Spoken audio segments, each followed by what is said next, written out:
আবু জাহেল খানা কাবার দিকে তাকায় ছিল, উকবা সাইবা তারাও খানায় কাবার দিকে তাকায় ছিল, কিন্তু আল্লাহ তাদের আমলনামায় নেকি দান করে নাই।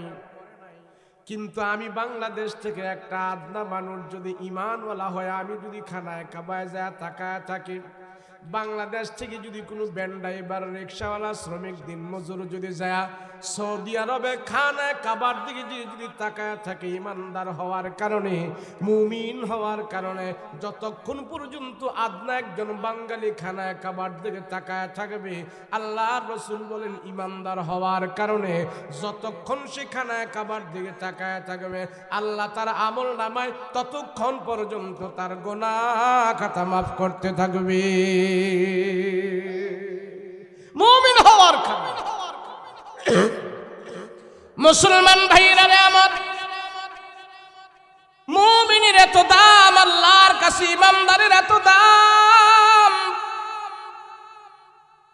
আল্লাহর রাসূল বলেন কোন ইমানদার তার মা গর্ভধারিণী মার চেহারার দিকে যখন নাকি সে মায়ার নজর দিয়া তাকায় থাকবে, রাসূল বলেন আমার উম্মতের ভিতরে তার গর্ভধারিণী মার চেহারার দিকে সে তাকায় রইল, যতক্ষণ পর্যন্ত মার চেহারার দিকে তাকায় ছিল, খানায় কাবার দিকে তাকায় থাইকা যেমন নাকি অর্জন করেছে, গর্ভধারিণী মার চেহারার দিকে তাকায় থাকার বিনিময় খানায় কাবার দিকে তাকায় থাকলে যেমন সওয়াব হইল, গর্ভধারিণী মার চেহারার দিকে তাকায় থাকার কারণে আল্লাহ পাক খানায় কাবার সওয়াব তারে দান করে দিয়েছে। রাহমাতুল লিল আলামিন আর বলেন, এই উম্মত, তোমার এলাকায় যদি আসমানি ইলমওয়ালা থাকে, তোমার এলাকায় যদি হক্কানি বুজুর্গ কোনো আলেম থাকে, তার চেহারার দিকে তুমি যতক্ষণ পর্যন্ত তাকায় থাকবা, অতক্ষণ পর্যন্ত আল্লাহ তাআলা তোমার আমল নামায় নেকি দান করবে, অতক্ষণ পর্যন্ত আল্লাহ তাআলা তোমার জীবনের গুনাহ খাতা মাফ করতে থাকবে। রাসূল বলেন তিনটা জিনিসের দিকে মুমিন তাকায় থাকলে লাভ। আমি আর আপনি এই তিনটা জিনিসের দিকে তাকায় থাকলে লাভ। যদি হক্কানি বুজুর্গ আলেম আমরা না পাই, কার চেহারার দিকে তাকাবো? সেই জন্য মাদ্রাসাগুলো হলো আমাদের জন্য রহমত, মাদ্রাসাগুলো হলো আমাদের জন্য বরকত।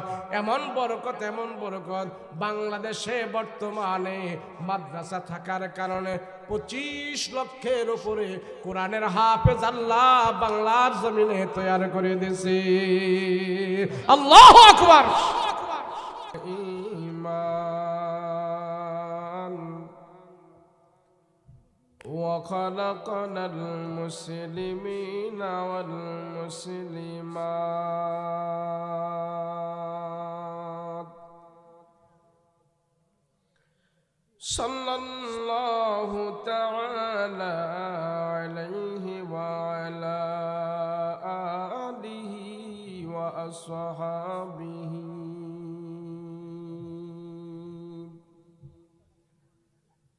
وأزواجه وأهل بيته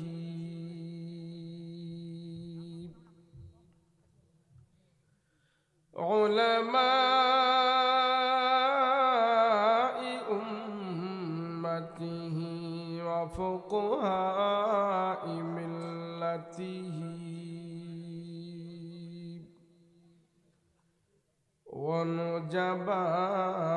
ونجباء طريقته أجمعين.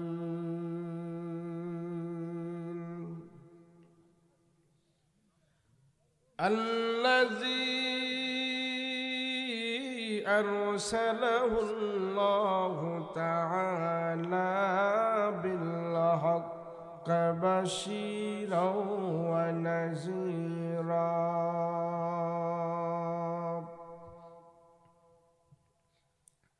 وداعيا إلى الله بإذنه وسراجا منيرا.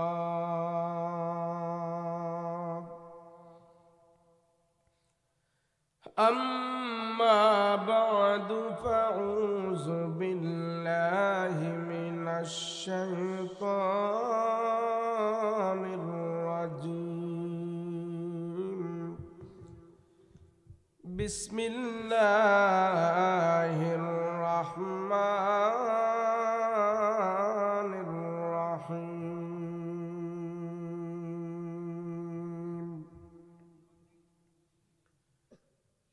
ومن يعمل مثقال ذرة خيرا يره ومن يعمل مثقال ذرة خيرا يره ومن يعمل مثقال ذرة خيرا يره صدق الله مولانا العظيم وصدق رسوله النبي الكريم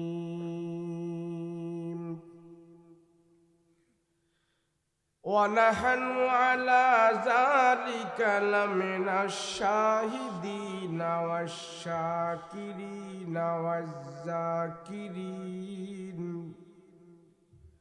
والحمد لله رب العالمين.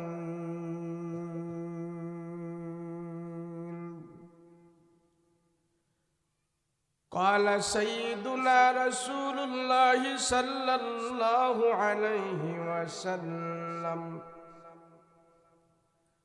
المرء على دين خليله فلينظر أحدكم من يخالل أو كما قال النبي عليه الصلاة والسلام.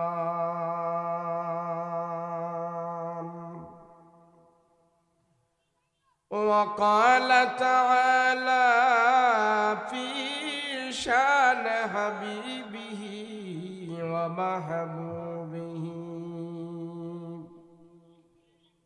وما أرسلناك إلا رحمة للعالمين.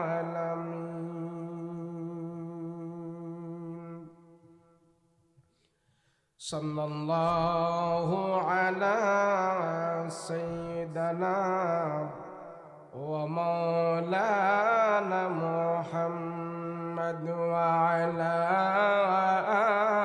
آله وأصحابه أجمعين.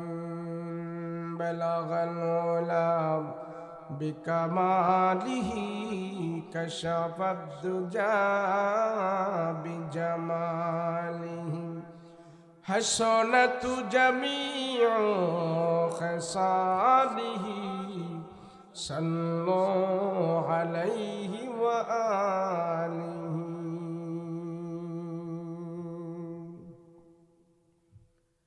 अल्लाह दिल दे जो तेरे इश्क के घर हो दाईम रहमत के तेरे उस पे नजर हो. अल्लाह दिल दे जो तेरे इश्क के घर हो दाईम रहमत के तेरे उस पे नजर हो. दाईम रहमत की तेरे उस पे नजर हो. दिल दे के तेरे इश्क में ए हाल हो उसका महशर का अगर शुरू हो तू बिना खबर हो. महशर का अगर शुरू हो तू बिना खबर हो. मादर दु जहाँ गैर खुदा यार नदारिम मादर दु जहाँ गैर खुदा यार नदारिम जुजियाद खुदा ही चद गुरकार नदारिम जुजियाद खुदा ही चद गुरकार नदारिम. मायूस नहीं अहले ज़मी अपने खता से तो कुदेर बदल जाती ही मुझ तरी के दुआ से. तकदीर बदल जाती ही मुझ तरके दुआ से ला इलाहा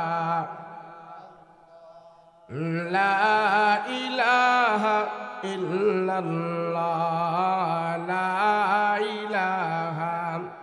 সবাই আওয়াজ করে পড়েন, সবাই আওয়াজ করেন।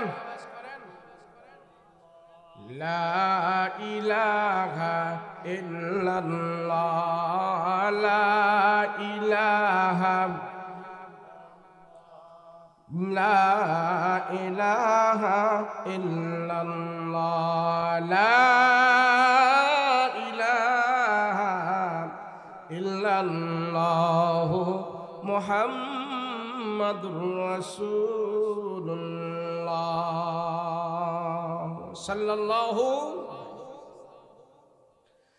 গোসাইরচর খলিল হাসান আখন্দ বাইতুন্নুর হাফিজিয়া মাদ্রাসার হিফজ সমাপনী ছাত্রদের দস্তারবন্দি উপলক্ষে ইসলামী মহাসম্মেলন, আজকের মহতি মাহফিলের শ্রদ্ধাভাজন সভাপতি মুআজ্জাজ মুকাররম উলামায়ে কেরাম তুলাবায়ে ইলম, সম্মুখ পানববিষ্ট দিনদার মুত্তাকি পরহেজগার ভাইয়েরা, পর্দার অন্তরালে অবস্থানরত আমার সাবদিয়া মা বোনেরা, আল্লাহ পাকের দরবারে কালিমাত শুকর আদায় করি বলি আলহামদুলিল্লাহ।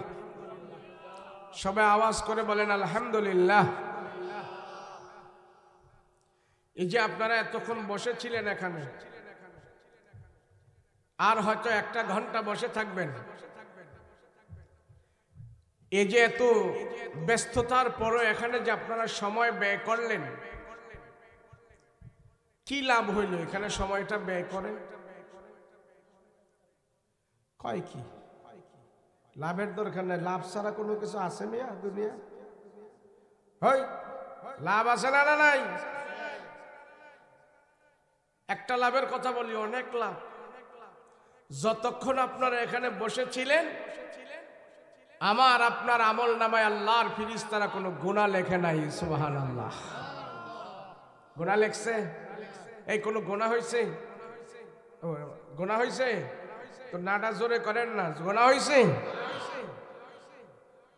কোন বিড়ি টিড়ি খাইছেন বসে এখানে?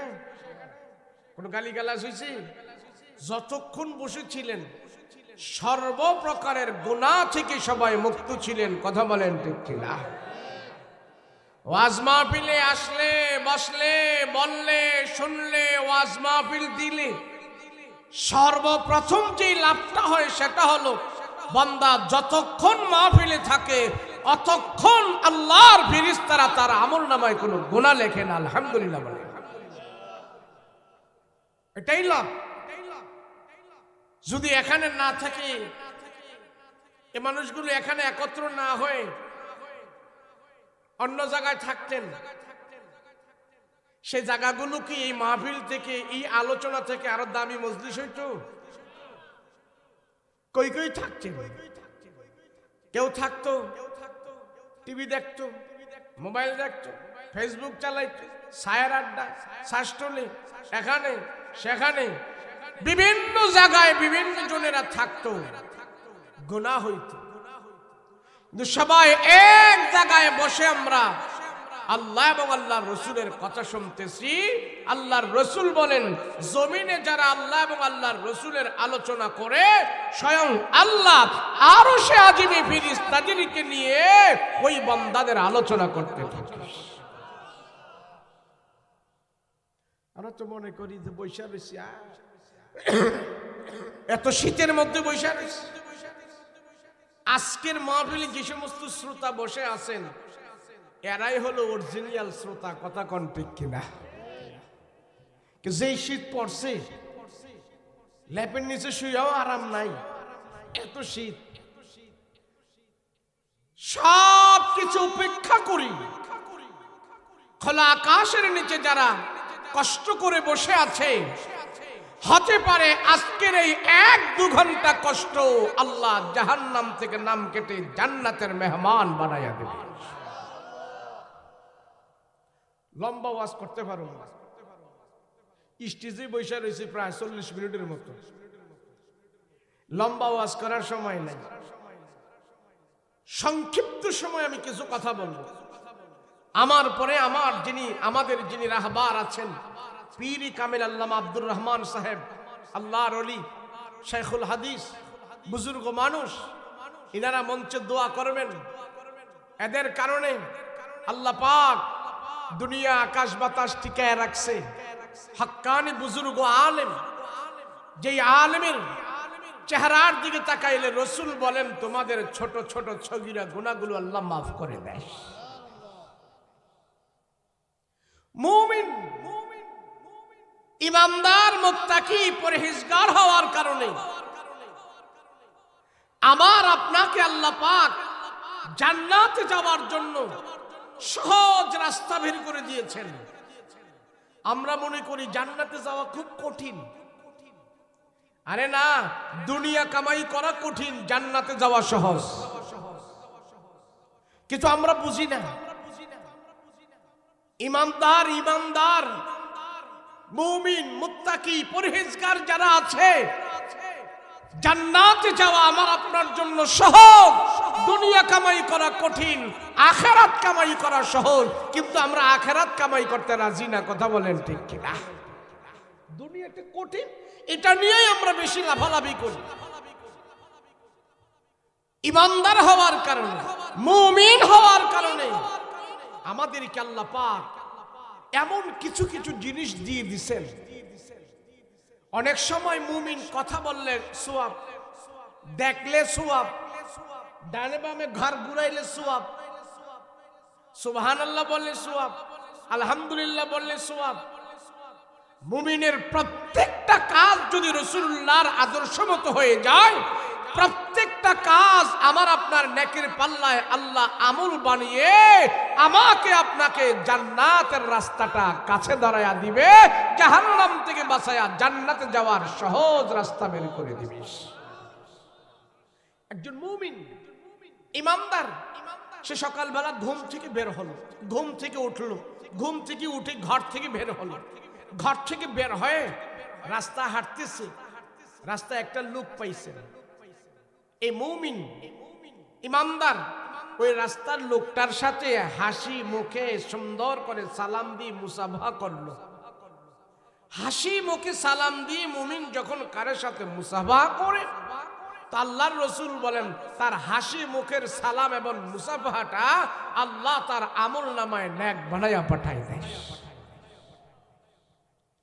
আমল করা সহজ, নেকি কামাই করা সহজ, টাকা কামাই করা কঠিন, জান্নাত কামাই করা সহজ। কিন্তু মানুষ আমরা এগুলি করতে রাজি না। আরে আমল দিয়ে যা হয়, টাকা দিয়ে তা হয় না, ক্ষমতা দিয়ে তা হয় না, পয়সা দিয়ে তা হয় না, আমল দিয়ে যা হয়। কথা বলেন ঠিক না? মুমিন কিছু কিছু জিনিস আছে, মুমিন যদি শুধু তাকায়া থাকে, আমি আপনি শুধু চোখ দিয়া তাকায়া থাকবো, এই তাকানোটাই আল্লাহ পাক আমার আপনার আমল নামায় নেকি বানায় পাঠায় দিবে। আপনি জবান নাড়ায় কিছু বলাও লাগবে না, শুধু ইমানদার তাকাই রইছে। কি রইছে বলেন না? কি রইছে? ইমানদার কিছু কিছু জিনিসের দিকে শুধু তাকায়া থাকবে। আল্লাহর রাসূল বলেন সেই তাকানোটাই আল্লাহ তার আমল নামায় নেকি বানায়া পাঠাই দিবে। মুমিন হওয়ার কারণে, ইমানদার হওয়ার কারণে পৃথিবীতে এমন কিছু জিনিস আছে আল্লাহ পাক মুমিনের জন্য এমন কিছু কিছু জিনিস বানিয়েছেন, যেই জিনিসের দিকে মুমিন শুধু নজর করে তাকায়া ছিল। জবান নাড়ায়া কোনো কথা বলা লাগে নাই, জবান দিয়া কোনো আওয়াজ করে নাই, টাকা পয়সা লাগে নাই, শুধু তাকায়া ছিল। ওই তাকানোটাই আল্লাহ তাআলা তার আমল নামায় নেকি বানায়া পাঠাই দিছে।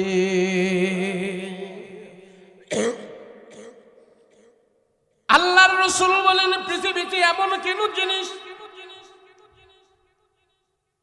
এক নম্বর হলো মুমিন ইমানের নজর দিয়ে যদি সে খানায় কাবার দিকে তাকায় থাকে, এই তাকানোটা আল্লাহ তাআলা তার আমল নামায় নেকি বানায় পাঠায় দেয়।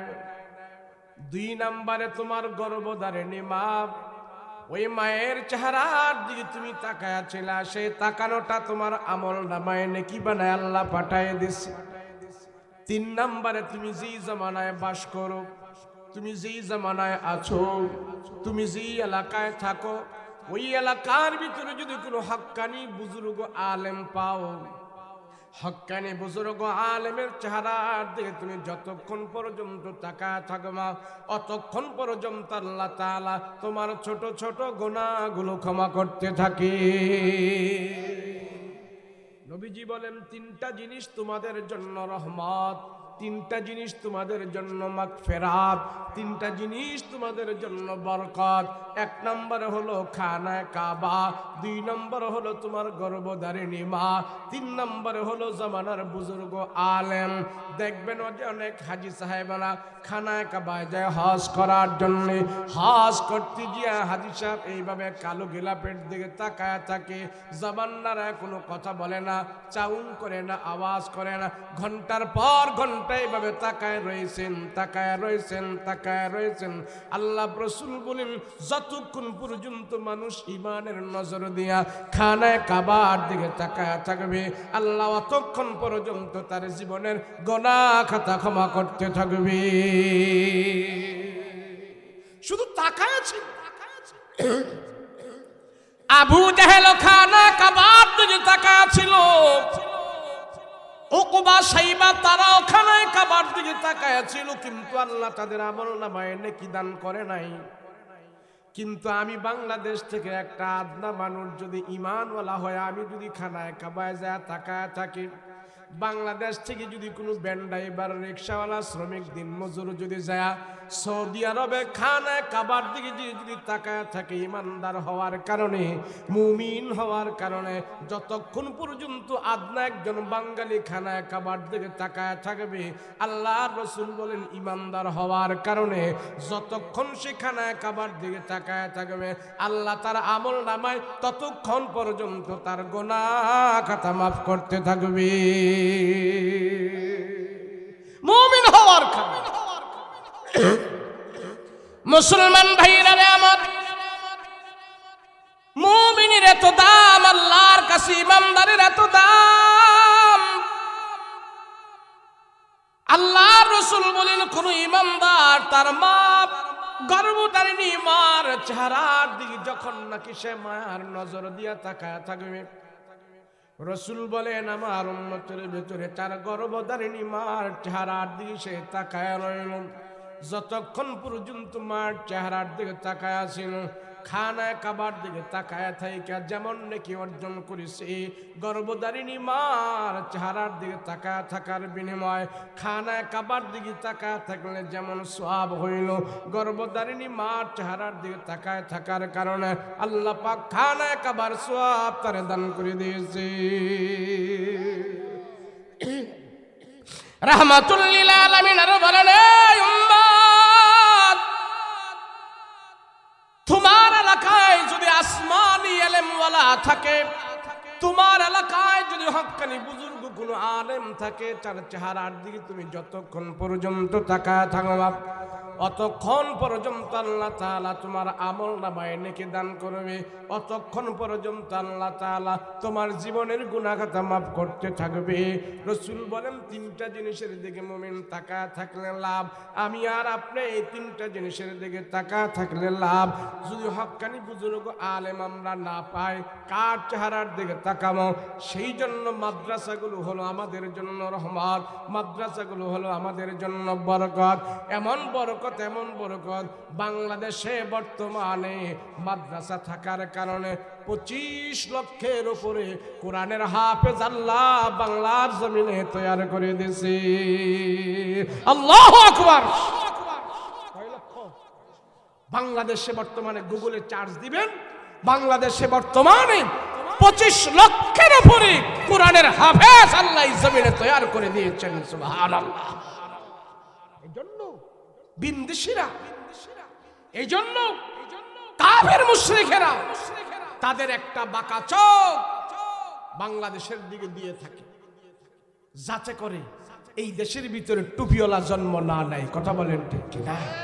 মাদ্রাসা মসজিদের বিরোধিতা করার জন্য তাদের একটা বাঁকা চোখ আলেম ওলামাদের বিরুদ্ধে থাকে। কথা বলেন ঠিক কিনা? কিছুই হবে না।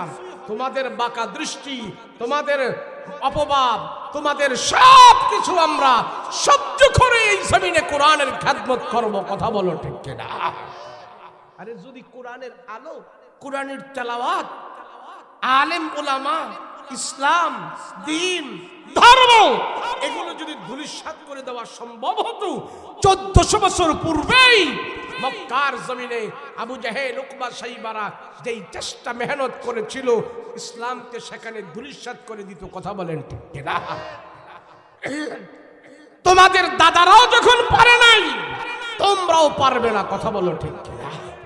যদি পারতি তাহলে এই বাংলাদেশে 25 লক্ষ কোরআনের হাফেজ এই পর্যন্ত হতো না। কথা বলেন ঠিক কিনা? আপনি কি মনে করেন ছোট্ট একটি দেশ, একটি শিশু রাষ্ট্র, এই রাষ্ট্রের ভিতরে যদি 25 লক্ষ কোরআনের হাফেজ থাকে, আমি বলি এত অভাবের ভিতরে এই দেশ থেকে এত টাকা পাচার হয়ে যাওয়ার পরেও এই দেশের মানুষ এখনো হাসি মুখে ডাল ভাত খেয়ে আরামে থাকতে পারে, এটা একমাত্র কোরআনের বরকতে। কথা বলেন ঠিক কিনা? এটা কোন থানা? গজারিয়া না? বাংলাদেশে এমন থানা আছে 600-র উপরে। কয়শো? জনে বলেন না কয়শো? 600-র উপরে বাংলাদেশে থানা আছে। আজকে একটা থানায় যদি আজ একটা করে মাহফিল হয়, তাহলে সারা বাংলাদেশে 600 মাহফিল হচ্ছে আজকে। কথা বলেন ঠিক কিনা? 600 মাহফিলে যদি 100 করে লোক হয়, তাহলে 60,000 লোক। কথা বলেন ঠিক কিনা? শুধু মাহফিলের সুবাদে আজ বাংলার জমিন থেকে 60,000 মানুষ প্রত্যেক দিন শীতের রাত্রে, প্রত্যেক রাত্রে 60,000 লোক কমপক্ষে এই বাংলার জমিন থেকে নিশি রজনীতে আল্লাহর দরবারে হাত উঠিয়ে দোয়া করে। কথা বলেন ঠিক কিনা? আমরা মনে করি হ্যাঁ এমনি 60,000 লোক যেই দেশ থেকে, যেই রাষ্ট্র থেকে প্রত্যেক দিন আল্লাহর দরবারে হাত উঠায় দোয়া করে, আমি বলি তাওহীদি জনতা, ইমানদার, মুত্তাকি, পরহেজগার মানুষের দোয়ার বদৌলতে এই বাংলাদেশকে আল্লাহ পাক আরো ভালো করবেন। কথা বলেন ঠিক কিনা? না হয় আমাদের কি আছে? এই দেশ থেকে চুরি করে সব লইয়া গেছে, সব নিয়ে গেছে। খালি দেশ, ঋণ। একটা বাঙালি আজকে জন্মগ্রহণ করলে 1 লক্ষ টাকার উপরে ঋণ নিয়ে সে জন্মগ্রহণ করে। এই ঋণ নিয়ে জন্মগ্রহণ করার পরেও বাংলাদেশ যেহেতু এতটুকু ভালো আছে, আমি বলবো এটা একমাত্র এই দেশে ইমানদার, তাওহীদি, মুমিন, মুসলমানের দোয়ার বদলতে আছে। কথা বলেন ঠিক কিনা? আবু জাহেল, উকবা, সাইবা 1400 বছর পূর্বে থেকেই তাদের কানে যখন কোরআনের তেলাওয়াতের আওয়াজ যেত, তারা তেলে বাগুনে জ্বলে উঠত, হয়রান হয়ে যেত। আবু জাহেল সবাইরে শিখাই দিত, এই মুহাম্মদ যখন কোরআন তেলাওয়াত করে সবাই হাতে তালি দে, তালি দে, জোরে জোরে সবাই তালি দিবি। আর মুহাম্মদের কোরআনের তেলাওয়াতের আওয়াজ কারো কানে যাইবে না আমগো তালির কারণে। তো জোরে জোরে তারা তালি দিত। আর আল্লাহ পাক আয়াত নাজিল করে জানাই দিয়েছেন, রাসূল তারা তালি দিয়া, তালির আওয়াজ দিয়া কোনদিন মানুষের কান থেকে কোরআনের আয়াতের আওয়াজকে তারা সরাইতে পারবে না। আবু জাহেল, উকবা, সাইবা তারাই নিশ্চিন্ত হয়ে যাবে, আমার আল্লাহর কোরআন সারা দুনিয়াতে আমি আল্লাহ পৌঁছাই দিব। কথা বলেন ঠিক না? নবীজি 40 বছর পরে যখন নবুয়তি পাইলেন, সর্বপ্রথম আমার রাসূল নবুয়তির দাওয়াত শুরু করলেন 2টা পদ্ধতির মাধ্যমে। ধরে বলেন কয়টা? 2 পদ্ধতির মাধ্যমে রাসূল কোরআনের দাওয়াত শুরু করেছেন, ইসলামের দাওয়াত জাগরণ শুরু করছেন। এক পদ্ধতি হইল নবীজি সরাসরি আল্লাহর কালাম তেলাওয়াত করে। তো এই তেলাওয়াত শুনে শুনেই অনেক মানুষ বিনা দাওয়াতে কালমা পড়ে মুসলমান হয়ে যায়। আর দ্বিতীয় পদ্ধতি হইল কাফের মুশরিকের কাছে যে কালেমা তাদেরকে শোনায়, যাদের ভালো লাগে কালেমা পড়ে তারা মুসলমান হয়। কয় পদ্ধতি? নবীজি ইসলামের জাগরণ শুরু করছেন সর্বপ্রথম কয় পদ্ধতির মাধ্যমে? দুই পদ্ধতি। এক হইল কোরআন তেলাওয়াত, আরেক হইল কালেমার দাওয়াত। আমাদের এই সমাজেও যদি কোরআনের তেলাওয়াত না থাকে, কালেমার দাওয়াত না থাকে, এই সমাজের মানুষগুলো আবু জাহেল মার্কা হয়ে যাবে। কথা বলেন ঠিক কিনা? যখন রসুল কোরআন তেলাওয়াত করে তখন দূর দূরান্ত থেকে নারী পুরুষ জুয়ান বুড়া করা ছোট বড় সব মানুষ আসতে থাকে খানায় কাবায়। কেন আসে? মুহাম্মদ শেষ নবী, শ্রেষ্ঠ নবী, দোজাহানের নবী, তারপরে আর কোনো নবী নাই। তো এই মুহাম্মদ দেখতে হয়, তো রসুলকে দেখার জন্য অনেক দূর দূরান্ত থেকে মানুষ আসে। তো এসে এসে দেখে মুহাম্মদ কোরআন তেলাওয়াত করে, এত মধুর, এত সুন্দর, এত সাহিত্যিকপূর্ণ কথা, এত দামি কথা। তো এসে এসে আরবের মানুষেরা যখন কোরআন তেলাওয়াত শোনে, তো রসুলের ডাইনে বামে দুই একজনে এইভাবে হাত দিয়ে রসুলের হাতে হাত রেখে কালমা পরে মুসলমান হইতেছে। আস্তে আস্তে করে নবীজির দুপাশে ইমামদারের সংখ্যা বাড়তেছে। একজন যায় আবু জাহেলের খবর দিছে, ও আবু জাহেল, আপনার নেতাগিরি থাকতো না? কয় কে? সর্দারি থাকবো না? কয় কে? মুহাম্মাদের হাতে বিনা দাওয়াতে মানুষ কালমা পরে পরে মুসলমান হয়ে যাইতেছে। আবু জাহেল কয় কেমনে? জানো না কেমনে? মুহাম্মদ যে কোরআন তেলাওয়াত করে, এই কোরআন তেলাওয়াত শুনে শুনেই মানুষের দিল নরম হয়ে যায়। আর তারা কোরআন শুনে শুনে দিল নরম হওয়ার পরে মুহাম্মাদের হাতে হাত রেখে কালমা পরে পরে তারা মুসলমান হয়ে যাইতেছে। তো আবু জাহেলে কয় ঘটনা তো ঠিক, কেন আমার মতন একটা কাট্টা কাফের, আমার মতন একটা শক্ত দিলের মানুষ, আমি যখন মুহাম্মদের কোরআন তেলাওয়াত শুনি আমার দিলটা একবারে মোমের মতো নরম হয়ে যায়, আর জনগণ এসে শুনলে তো আরো নরম হয়ে যাইব। অতএব মুহাম্মদের কাছ থেকে মানুষদেরকে সরাইতে হবে, যাতে করে মুহাম্মদের কোরআনের তেলাওয়াত আর কেউ না শোনে। তো আবু জাহেল মক্কা একটা জায়গা আছে, ওই জায়গার নাম হলো দারুন নাদওয়া। এই জায়গায় বসে কাফেররা মিটিং করে। আবু জাহেল ওখানে যায়, সবাই ডাক দিল, ও ওকবা, ও শাইবা, ও লাহাব, ও ওলীদ ইবনে মুগীরা, ও তাইবা, আরে কই তারা আয়। সবাই ডাইকে আইনা বসাইছে। বলে মুহাম্মদ যে এইভাবে মূর্তি পূজা থেকে মানুষরা সরাইয়া ইসলামের দিকে দাওয়াত দিয়ে নিয়ে যাইতেছে, মুহাম্মদের কোরআন তেলাওয়াত শুনে শুনে যেই মানুষগুলো ইসলামের ভিতরে ঢুকতেছে, এই ব্যাপারে তোমাদের অভিমত কি? এই ব্যাপারে তোমাদের রায় কি? মানুষদেরকে আমরা কিভাবে কোরআনের তেলাওয়াত থেকে দূরে সরাইয়া রাখতে পারি? এক একজন এক এক পরামর্শ দেয়।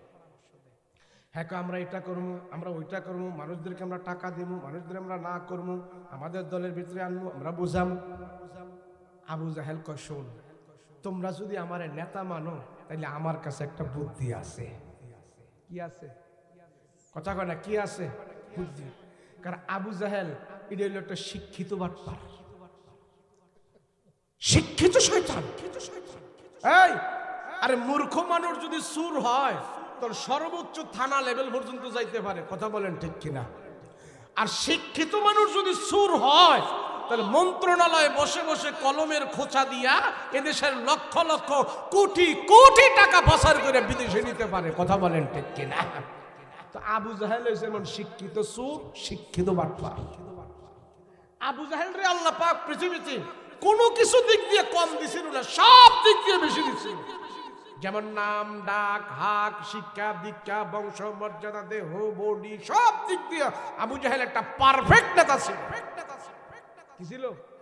পারফেক্ট। আবু জাহেল বলে, ওকবা শাইবা লাহাব, শোনো, তোমরা যদি আমাকে নেতা মানো, তোমরা যদি আমার পরামর্শ চলো, তাহলে আমি আবু জাহেল তোমাদেরকে একটা ডিসিশন দিব, আমি একটা রায় দিতে চাই, তোমরা এটা মানবা কিনা বলো। কয় কি? মুহাম্মদের কোরআন তেলাওয়াত যে মানুষ না শুনি, আমরা একটা দায়িত্ব পালন করব। কয় কি?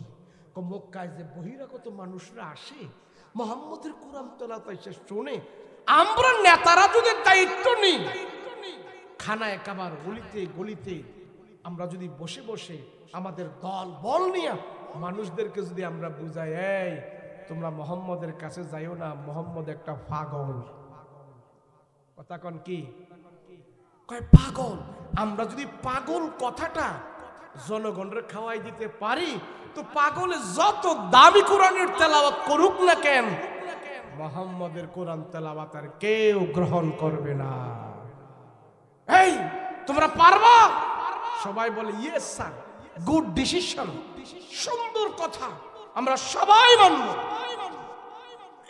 যে ডিসিশন, সেই সিদ্ধান্ত আগামীকালকে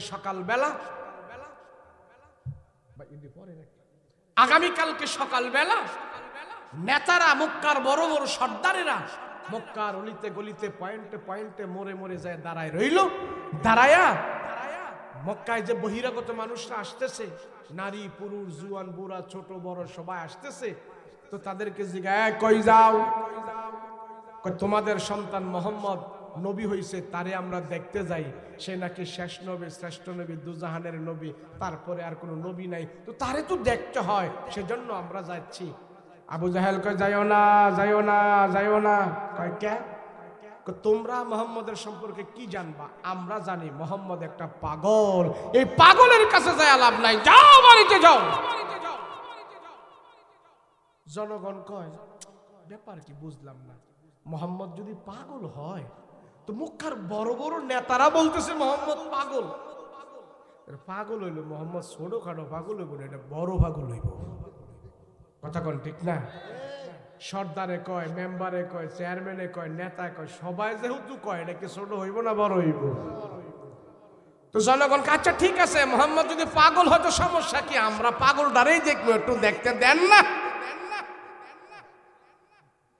আমরা পাগল ডারেই দেখবো, দেন। এখন নেতাদের কথা আর কেউ শোনে না, নেতাদেরকে ওভারটেক কইরা সব আস্তে আস্তে কইরা খানায় কাবায় ঢুকছে, দুইটা পাগলটারে খুঁজতেছে, মোহাম্মদ কই, মোহাম্মদ কই, মোহাম্মদ নাকি পাগল, পাগলটা কই। খুঁজতে খুঁজতে যায় দেখে আমার রসুল আল্লাহর কালাম হাতে নিয়া কোরআন তেলাওয়াত করতেছে, আর আমার রসুলুল্লাহর চেহারা মোবারকের আলো খানায় কাবার দেয়ালের মধ্যে যায় লেগেছে। নবীজির চেহারার আলো দিয়ে পুরোটা খানায় কাবার দেয়াল আলোকিত হয়ে আছে। জনগণ কইল কি? আবু জাহেলরা কইল কি মোহাম্মদ নাকি পাগল? পাগলের চেহারা কি এত সুন্দর হইতে পারে?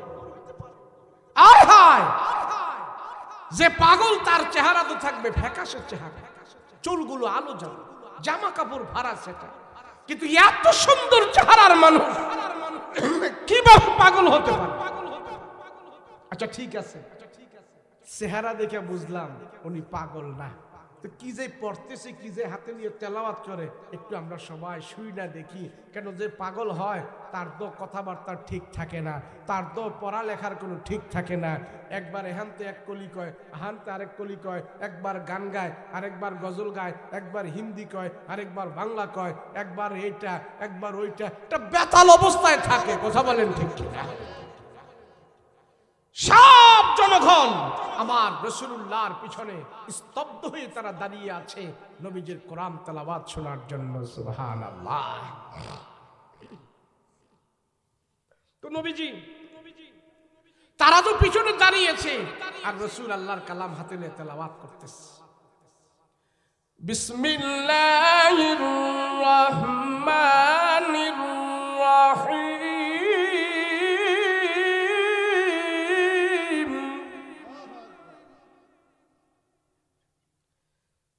الرحمن علم القرآن خلق الإنسان علمه البيان।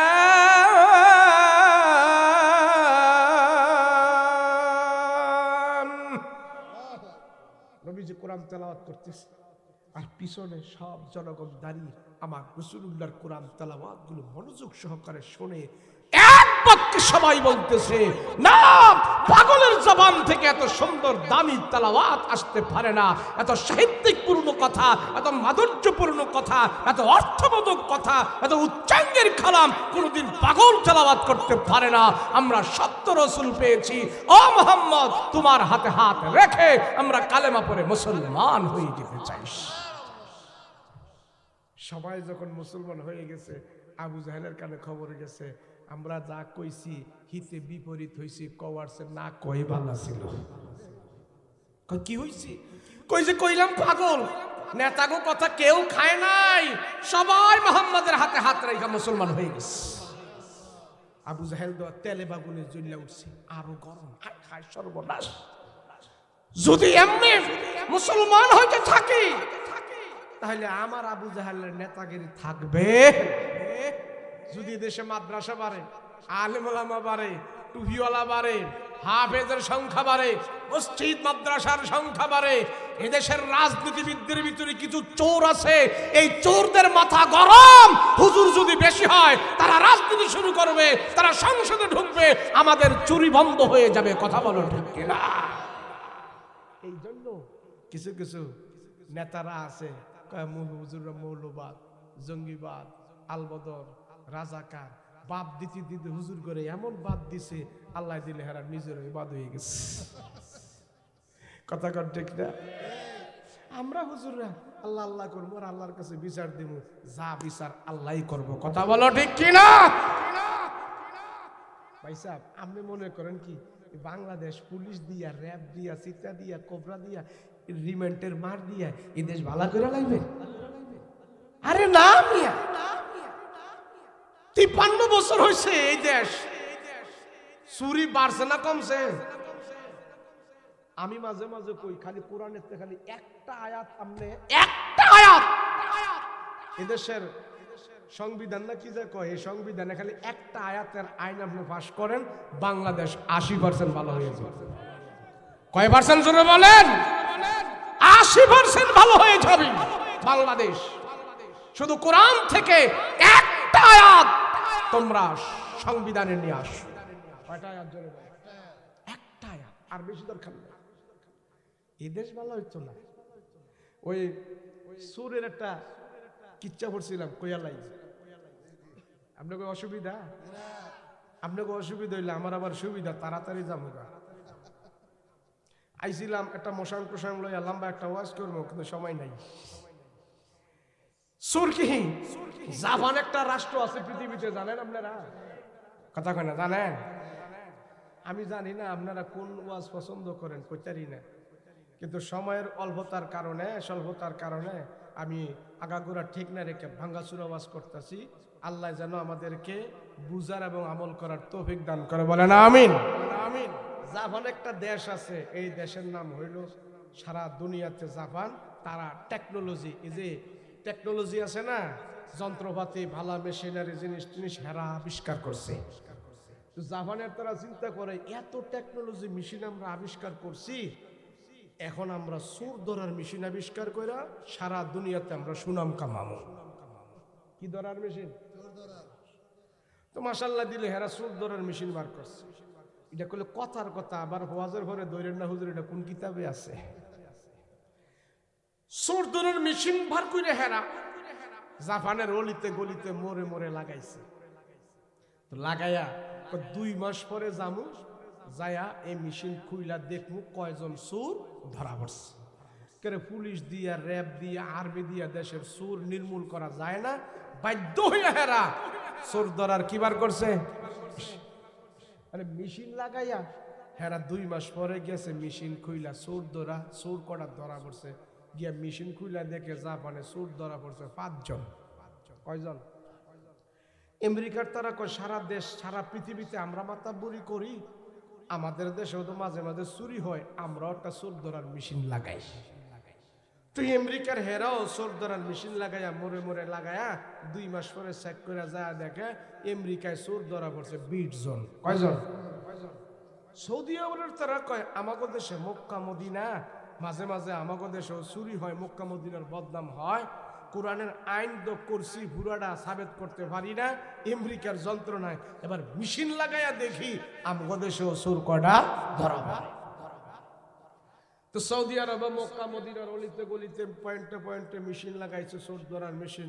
2 মাস পরে যায় মতোয়ারা যায় চেক দিচ্ছে, মেশিনের মধ্যে সুর কটা ধরা পড়ছে। যায় দেখে সুর ধরা পড়ছে 50 জন। কয়জন? পাকিস্তানের তারা কয় আমগো শুধু সুর বেশি, হেরাও মেশিন লাগাইছে। 2 মাস পরে যায় মেশিন চেক করছে, যায় দেখে সুর ধরা পড়ছে 100। কয়জন? এবার বাংলাদেশের তারা কয় সারা দুনিয়াতে আমরা সুরের খেতাব লিয়ে মরণ লাগে, এত কিছু কইরও বাঙালিরা সুর। বিদেশে যারা গেছেন, মিডিল ইস্টে বিশেষ কইরা, আলহামদুলিল্লাহ আমি ছোট মানুষ, বাংলাদেশ ছাড়া আরো 4-5টা রাষ্ট্রের মধ্যে গেছি, সৌদি আরব, দুবাই, কাতার, এদিকে গেছি। যাওয়ার পরে অনেক সময় দেখি এনের মধ্যে বাঙালি গুলো ঠিসারি করে। আমার জিজ্ঞাসা, ইউ আর ফ্রম, তুই করতে আইছো, তোর বাড়ি কই? আমি কই মিন বাংলাদেশ, আমি বাংলাদেশের থেকে আইছি, আনা বাঙালি। বাঙালি কইলে এরা মতমতাইয়া হাসে। কি রে তোর কপিলে হাসে কেন? হুজুর এডি আমগরে লইয়া যে যন্ত্রণা করে, আমরা এত কাজ করি, এই করি এই করি, আমগরে খালি কয় আলী বাবা আন্তালাতুল গিরগির। মানে আলী বাবা ফাঁকিবাজ আর বক বক করস, তোরা কামের বেলা টন টন। কাম করে দিয়ে এত কাম করায়, এরপরেও আম করে সুর কয়, আলী বাবা কয়। এই সুরের খেতাব নিয়া আমি মরাও লাগে। তো বাঙালিরা চিন্তা করলো, পাকিস্তানের তারা সুর ধরার মেশিন বাইর করছে, আমাদের দেশে এই সুরের বদনাম থেকে মুক্ত পাওয়ার জন্য আমরাও সুর ধরার মেশিন লাগাই। কথা কোন ঠিক না? তো বাংলাদেশের ঊর্ধ্বতন কর্মকর্তারা, মন্ত্রণালয়ের বড় বড় যারা দায়িত্বশীল আছে, হেরাও সুর ধরার মেশিন লাগাইছে। গুলিস্তান, পল্টন, মতিঝিল, 0 পয়েন্ট মোড়ে মোড়ে সুর ধরার মেশিন লাগাইয়া 2 মাস পরে হেরা চেক করতে গেছে, সুর কয়জন ধরা পড়ছে। বাংলাদেশ পুলিশ বিডিআর আর্মি দিয়ে দেশ ভালো করা যায় না, সরে পরে সুরের মেশিন লাগাইছে, মেশিন দিয়ে সুর ধরবো। 2 মাস পরে যখন গেছে, সুরের মেশিনও কয়জন সুর ধরা পড়ছে, যায়া দেখে সুর ধরা পড়বো দূরের কথা, সুরের মেশিনটাই চুরি হইয়া গেছে। এটার নাম হয়েছে দিস ইজ বাংলাদেশ। ভাই সাহেব, এই দেশ কোনোদিন পুলিশ দিয়ে ভালো করা যাইব না। কথা কন ঠিক কিনা? এর জন্য আমরা হুজুররা বক বক করে কই, খালি কোরআন থেকে একটা আইন করেন, দেশ 80% ভালো হয়ে যাবে। কথা কন ঠিক কিনা? একটা আইন পৃথিবীর মুখে 10 পৃষ্ঠা আদর্শ নবী বইয়ের হাফেজ নাই, তাওরাতের হাফেজ নাই, গীতার হাফেজ নাই, জাবুরের হাফেজ নাই, ইনজিলের হাফেজ নাই।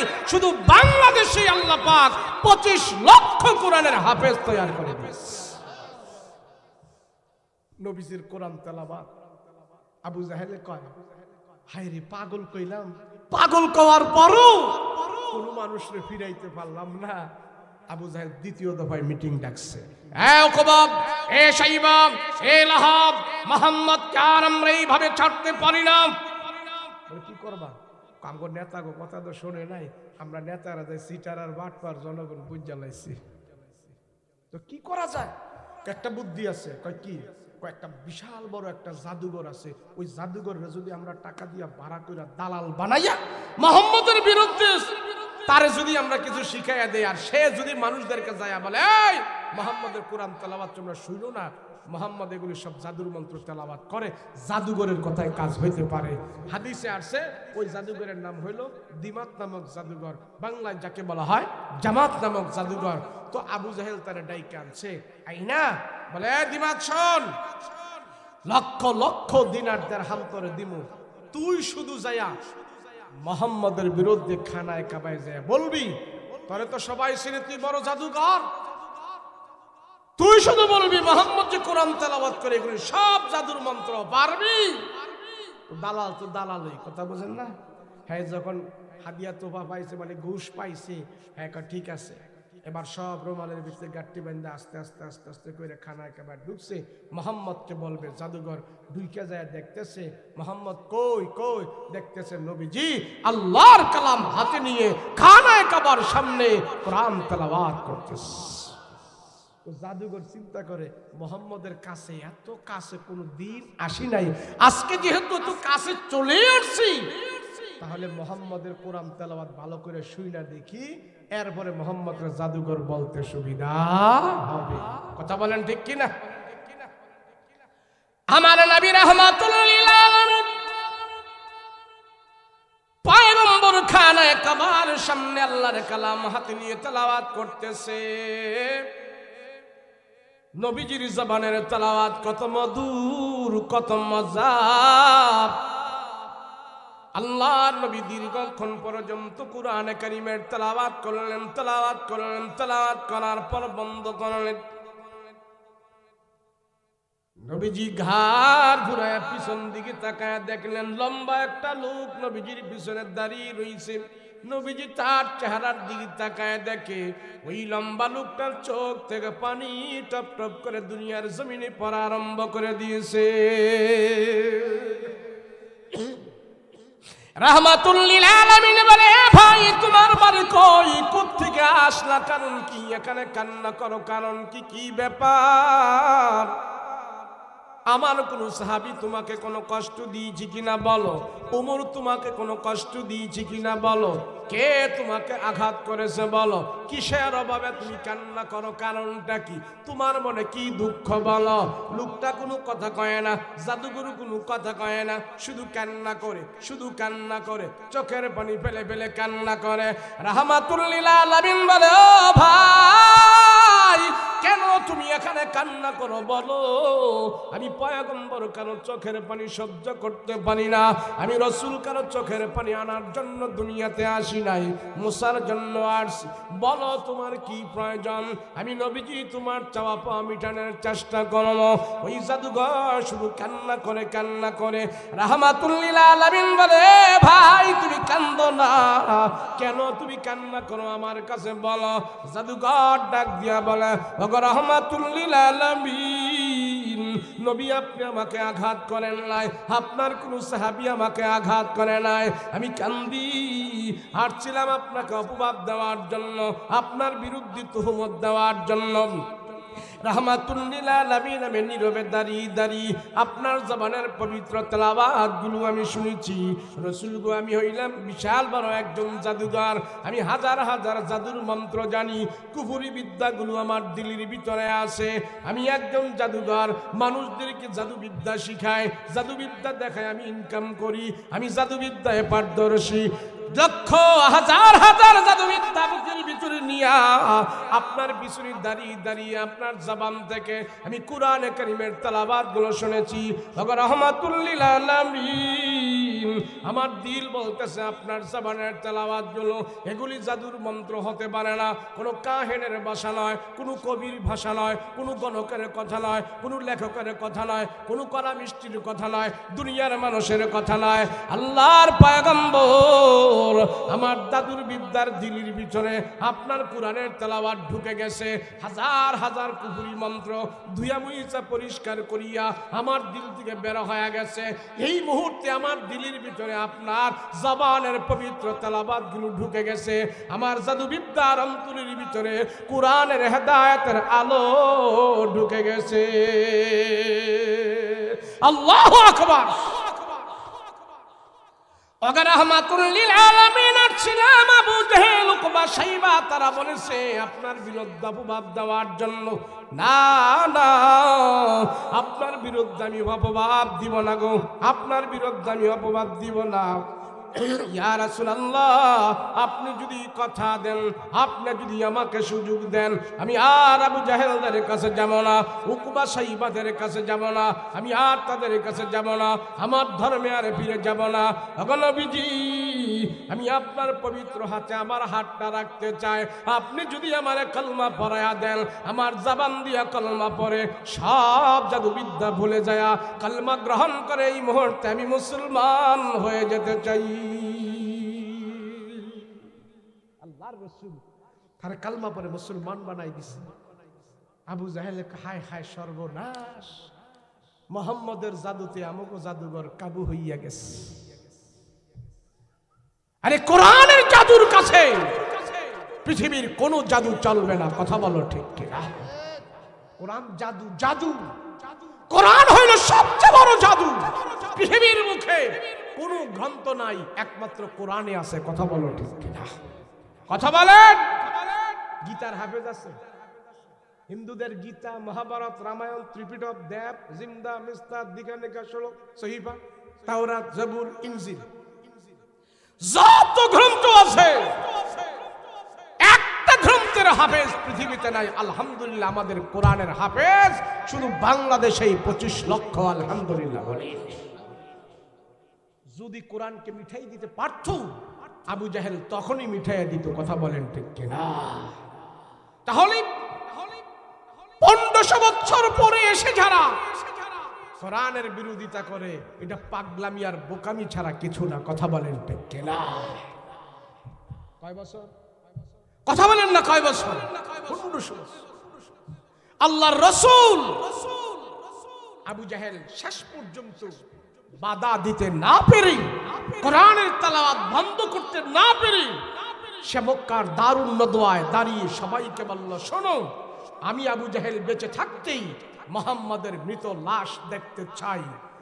এই পর্যন্ত আবু জাহেলের জীবনে প্রায় 5 থেকে 7 বার আমার রসুলকে দুনিয়া থেকে মেরে ফেলার ষড়যন্ত্র করেছে। সব ষড়যন্ত্র থেকে আল্লাহ পাক আমার রসুলকে নিরাপত্তা দান করে দিয়েছে। আবু জাহেল বলল, তোমরা যদি আমাকে নেতা মানো, যার যার ঘর থেকে তীর বর্ষা বললাম, অস্ত্র শস্ত্র সব নিয়ে আজ রাতেই মুহাম্মাদের বাড়িতে হামলা হবে। অতর্কিত হামলা করে মুহাম্মদকে দুনিয়ার জমিন থেকে বিদায় করে দেওয়া হবে। আবু জাহেল তো এমন এক নেতা ছিলেন, তার হাক ডাক, বংশ মর্যাদা, সম্মান, ইজ্জত, পড়াশোনা, বলি, দেহ সব ছিল 100-100। আবু জাহেলের দাম্ভিকতা এমন ছিলেন, মক্কার শক্ত জমিনে, শক্ত মাটিতে যেখানে এইভাবে হাত মারতেন শক্ত মাটি পর্যন্ত কেঁপে যেত। এত তার দাম্ভিকতা ছিল। সবাই আবু জাহেলকে ভয় পাইছে। আবু জাহেল বলে, যার যার বাড়িতে তীর বর্ষা বললাম যাদের সব নিয়ে আসো। তো রাসূলুল্লাহর ঘরের চতুর্পার্শ্বে তারা এসে তীর বর্ষা বললাম অস্ত্র শস্ত্র নিয়ে সবাই রেডি। তো সেদিন আলী রাদিয়াল্লাহু আনহু আর রাসূল ঘরের ভিতরে দ্বীনের ব্যাপারে পরামর্শ করতেছে, মুযাকারা করতেছে। আল্লাহ পাক জানাই দিলেন, নবীজি আমি শুধু আপনার খবর রাখি না, আপনার শত্রুর খবরও রাখি। কথা বলেন ঠিক না? আল্লাহর রাসূলকে আল্লাহ বলতেছেন, নবীজি বাহিরের অবস্থা তো ভালো না, যে ঘরের দরজা খোলেন না। হায় হায় সর্বনাশ, আমার বংশের মানুষ, আমার রক্তের মানুষ, আমার বন্ধু বান্ধব, আমার চাচতো ভাই, ওটা তো আমার পরিচিত। হায় হায়, আমার রক্তের মানুষগুলো যেইভাবে অস্ত্র শস্ত্র নিয়ে তারা উৎপেতে আছে, আমাকে আজ মেরে ফেলবে, আমাকে আজ শেষ করে ফেলবে। ও আল্লাহ, আমি করবোটা কি? আল্লাহ পাক সেদিন রাত্রে বলেছিল, নবীজি আপনার কিছু করা লাগবে না, শুধু আপনি একটু হরকত করবেন, আর বাকি সব ব্যবস্থা আবু জাহেল উকবাদেরকে শায়েস্তা করার জন্য সব ব্যবস্থা আমি আল্লাহ আমার নিজের হাতে নিয়ে নিয়েছি। সুবহানাল্লাহ। কাফের, মুশরিক, হিন্দু, বৌদ্ধ, খ্রিস্টান, ইহুদি, নাসারা, এই বলদগুলো মুসলমানদের ইতিহাসই জানে না। কথা বলেন ঠিক কিনা? কোরআনের ইতিহাসই জানে। ইসলামের একটা বিধান হইল, সূত্র হইল, শত্রুপক্ষ যত মোটা হবে, শত্রুপক্ষ যত তাজা হবে, শত্রুপক্ষ যত শক্তিশালী হবে, ইসলামের বিজয় তত তাড়াতাড়ি আল্লাহ সেখানে দান করবে। এটা ইসলামের নিয়ম। শত্রুপক্ষ মোটা না, ইসলামের শত্রু বেশি বড় না, সেখানে ইসলামের বিজয় তাড়াতাড়ি হয় না। আবু জাহেল যখন এই কথা বলল, সবাই যখন নাকি রাতের অন্ধকার বাড়তেছে, অস্ত্রের ঝঞ্ঝনানি বাড়তেছে, তো রাসূল ঘরের দরজা খুলে দেখলেন এই অবস্থা, আল্লাহ আমি করবোটা কি? তা আল্লাহ পাক বলেন, হাবিব এক্ষুনি আপনি ঘর থেকে বের হয়ে যান, মদিনায় পাড়ি জমান। নবীজি এক্ষুনি বের হন।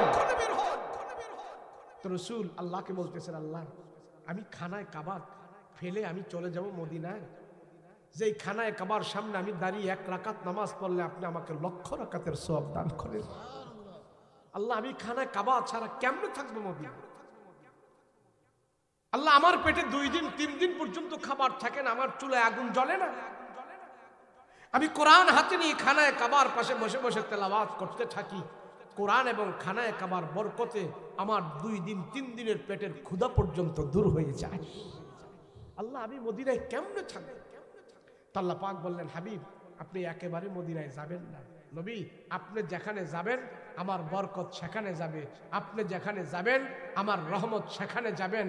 নবীজি পাহাড়ে, আল্লাহর রহমত পাহাড়ে, নবীজি পাথরে, আল্লাহর রহমত পাথরে, নবীজি মদিনায়, আল্লাহ বরকত পাঠিয়ে দিয়েছেন মদিনায়। কেমন বরকত জানেন? রাসূলুল্লাহ মদিনার জমিনে পা দেওয়ার সাথে সাথেই আল্লাহর রাসূল মদিনাবাসীদের জন্য হাত উঠে দোয়া করেছে।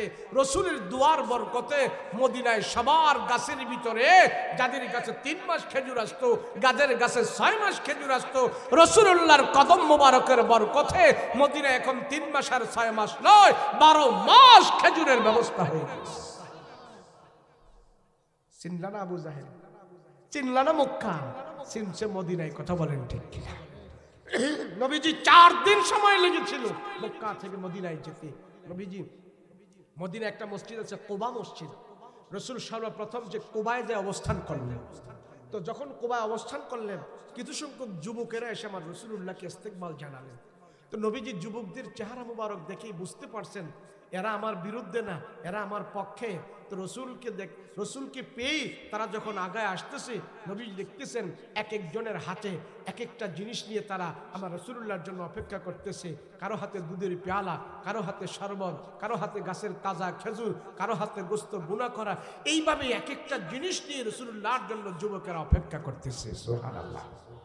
তো রসুল কি এক যুবক এসে দুধের এক পেয়ালা দিলেন। ইয়া রাসূলুল্লাহ, আমিও নিয়ত করেছি নবীজি আপনি মদিনায় আসবেন আর আমার ওটের দুধ দিয়ে আপনাকে আমি মেহমানদারি করব। তো রসুলের হাতে যখন ওটের পেয়ালার দুধ দহন করে যে ওট থেকে দুধ নিয়ে আসছেন, দুধের পেয়ালাটা দিলেন। রসুল ওটের দুধ এক চুমুক পান করে দুধটা আবার তারে ফেরত দিলেন। এ যুবক, তোমাদের মদিনার দুধ এমন কেন? পানসা পানসা, খাওয়ার উপযুক্ত না। মদিনা মক্কার দুধ তো কত সুস্বাদু। তো সেই যুবক সাথে সাথে চোখের পানি ফেলে দিয়ে বলতেছি, ইয়া রাসূলুল্লাহ, 4 দিন আগে আমার গাভী থেকে, আমার উট থেকে দুধ দহন করে রসুল গো আপনার জন্য আমি এখানে দাঁড়িয়ে আছি। আজকে 4 দিন পরে তো রসুল দুধ আর দুধ থাকেন, এটা পানসা হয়ে যায়। আমি কথা দিলাম মদিনায় যতদিন থাকবেন আমার উট থেকে দুধ দহন করে আপনাকে মেহমানদারির ব্যবস্থা করব। রসুল দেখলেন তাদের এত ভালোবাসা, এত মায়া। তো এক সাহাবী, এক যুবক সাহাবী রাসূলুল্লাহর হাত ধরলেন। ইয়া রাসূলুল্লাহ, আমার বাবা ঘরের ভিতরে গোস্ত পাক করে বসে আছে, আমার বাবা অসুস্থ মানুষ, রাসূল আপনাকে রিসেপশনের জন্য আসতে পারে নাই। নবীজি, আজকে পহেলা মেহমান আপনি আমার বাড়িতে হবেন, আপনি না যাওয়া পর্যন্ত আমার বাবায় খাবারে হাত লাগাবে না। আরেক যুবক এসে বলে, ইয়া রাসূলুল্লাহ, ইয়া হাবিবাল্লাহ, রসুল গো আমার মা বলেছে আমাদের বাড়িতে যে প্রথম মেহমান হওয়ার জন্য রসুল গো আপনাকে আমি পয়লা মেহমান বানাইতে চাই। আরেক যুবক এসে বলে, ইয়া রাসূলুল্লাহ, ওই তো পাহাড়ের উপরে আমাদের বাড়ি, নবী গো আপনি প্রথম মেহমান আমাদের বাড়িতে হবেন। রসুল গো আমাদের বাড়ি ওখানে। আরেক যুবক বলে, ডান দিকে আমাদের বাড়ি, রসুল আমাদের বাড়ির মেহমান আপনি হবেন। আরেক যুবক এসে বলে, ওই দিকে আমাদের বাড়ি। সব যুবকের আমার পয়গম্বরকে কারাকারি লাগছেন নবীজিকে মেহমান বানানোর জন্য।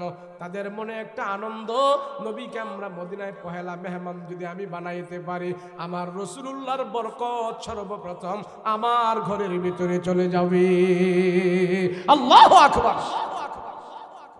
রাহমাতুল লিল আলামিন দেখলেন মদিনার সব যুবকেরা পয়গম্বরকে মেহমান বানাইতে চায়। আল্লাহর নবী চিন্তায় পড়ে গেলেন, আমি আজকে ইচ্ছা করে মদিনায় কার ঘরে প্রথম মেহমান হব? না না না, রাহমাতুল লিল আলামিন ইচ্ছা করে কারো ঘরের মেহমান হবে না। রসুল বলতেছেন, মদিনাবাসীরা শোনো, আমি রসুল মক্কা থেকে ওট দিয়া যে মদিনায় আসছি, এই ওটের উপরে আমি বসা থাকবো। ওটটা চলতে চলতে যায় মদিনায় যার ঘরের ভিতরে বসবে, আমি রাসূলুল্লাহ তার বাড়ির মেহমান হয়ে যাব। সুবহানাল্লাহ। রসুল সবার মান জগিয়ে রাখলেন। ওটের উপরে বসা সব সাহাবাই কেরাম রাসূলুল্লাহর উপরে দুরূদ পড়তেছেন। উট চলতেছে, চলতে চলতে ওট সমতল ভূমি দিয়ে চলতে চলতে ওট একটু পাহাড়ের উপরে উঠলেন। পাহাড়ের উপরে উঠা ওটটা একটা দোতলা বাড়ির সামনে হাঁটু গেড়ে বসে গেলেন। রাসূল ওটের লাগাম ধরে টান দেয়, উঠো, উঠে না, উঠো, উঠে না। উটের লাগাম ধরে রাসূল টান দেয়, উঠে না। রাসূল বুঝতে পারলেন আমার উট এই বাড়িতে বসে গেছে, অতএব আল্লাহ তাআলা আমাকে এই বাড়ির মেহমান বানিয়ে দিয়েছেন। সুবহানাল্লাহ। সেই বাড়িটা ছিলেন নবীর এক সাহাবী আবু আইয়ুব আনসারী রাদিয়াল্লাহু আনহু। এইভাবে মক্কার মানুষ আমার রাসূলকে বিদায় করে দিয়েছে, আর মদিনার মানুষেরা গ্রহণ করেছে। রাসূলুল্লাহকে গ্রহণ করার কারণে আল্লাহ মদিনাকে সোনার মদিনায় পরিণত করে দিয়েছেন। সুবহানাল্লাহ। নারে তাকবীর, নারে তাকবীর। আলহামদুলিল্লাহ। আজকের মাহফিলের আমাদের আল্লাহর ওলি পীরে কামেল আমাদের মাঝে আসছেন। আলহামদুলিল্লাহ। সবাই আমরা দোয়ায় শরীক হব, বরকত নিব। আল্লাহ পাক মুরব্বীদের আগমন, আল্লাহর ওলিদের হাক্কানি বুজুর্গদের পদচারণ, এটা আমার আপনার জন্য রহমত এবং বরকত। কথা বলেন ঠিক কিনা? আমরা আর দেরি করব না, আমরা আমাদের মূল কাজে চলে যাব। বয়ান আপনারা শুনেছেন, মাদ্রাসায় অনেক টাকা টোকাও দিয়েছেন, এবং এই মাদ্রাসার ফসল কি? আপনাদের এই মাদ্রাসার এখন যে ফসল, সেই ফসল আপনাদের সামনে এখন ধরে তোলা হবে। আপনারা খুশি না বেজার? বলেন খুশি না বেজার? এরকম করে করে এক এক মাদ্রাসা থেকে একরকম এরকম কয়েকজন হাফেজ হয়। সারা বাংলাদেশ থেকে যে হাফেজ হচ্ছে, আলহামদুলিল্লাহ, এটা খুশির বিষয় কিনা? আজকে সারা বাংলাদেশকে সারা বিশ্বের মানুষ চিনতে বাধ্য। কি করতে বাধ্য বলেন? সারা পৃথিবীর মানুষ এখন বাংলাদেশকে চিনে কোরআনের কারণে। কথা বলেন ঠিক কিনা? প্রতি বছর 120টা রাষ্ট্রে, 100 রাষ্ট্রে, 130টা রাষ্ট্রের